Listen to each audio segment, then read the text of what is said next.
প্রথমত army bomb এবং আর্মিদের সাথে গজিক ডোমে একত্রিত হতে পেরে আমি ভীষণ খুশি। এটার মতো আমরা এই দিনটা কখনো ভুলবো না যেখানে গজিক ডোমে আমাদের পারফর্ম করতে হয়েছিল। সত্যি ধন্যবাদ। আজকে আমি নিজের ব্যক্তিগত কিছু সম্পর্কে কথা বলতে চাই। আমি যদি এখন এটা না করি আমার মনে হয় না আমি কখনো এটা করতে পারবো। সম্প্রতি অনেক ভক্ত আমাকে জিজ্ঞাসা করেছেন, টেইয়ং, তোমাকে দেখতে কেন তো বিষণ্ণ এবং হতাশ লাগছে? তখনই আমি তোমাদেরকে সেটা বলতে চেয়েছিলাম যেটা এখন আমি বলতে চাচ্ছি। আমি তখনই বলতে চেয়েছিলাম কিন্তু আমার বলার কোনো ভাষাই ছিল না। তার জন্য এখন গজিক ডোমে আমি তোমাদেরকে সেটা বলতে চাই। আমার দাদি কিছুদিন আগে মারা গেছেন।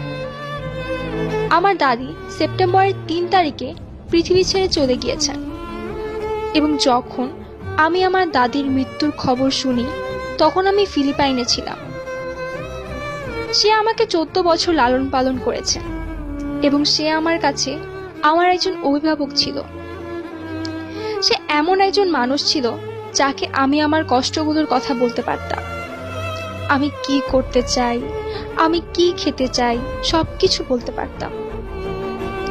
আমার দাদিমা আমার কাছে অন্যান্য মানুষের কাছেও খুব গুরুত্বপূর্ণ একজন ব্যক্তি ছিলেন।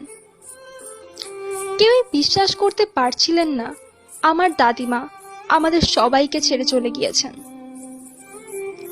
আমার দাদিমা মারা যাওয়ার ঠিক 49 দিন পর আমরা আমাদের প্রথম অ্যাওয়ার্ড পাই মিউজিক ব্যাংকে।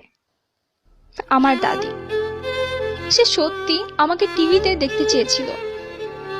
এটা আমার শেষ ইচ্ছা ছিল যে আমি টিভিতে তাকে উদ্দেশ্য করে বলবো আমি তাকে অনেক ভালোবাসি, কিন্তু সময় সেটা হতে দিল না।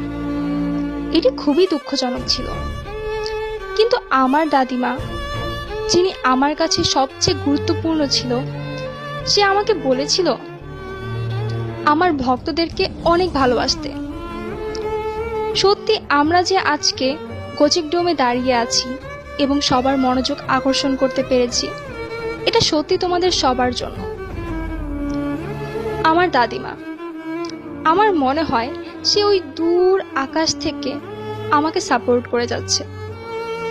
আমি তাই বিশ্বাস করি এবং আরো কঠোর পরিশ্রম করব। আমাদের আর্মিরা, আমাদের প্রিয় আর্মিরা, দয়া করে তোমাদের চিন্তা ভাবনায় আমার মূল্যবান দাদিকেও রেখো। ধন্যবাদ।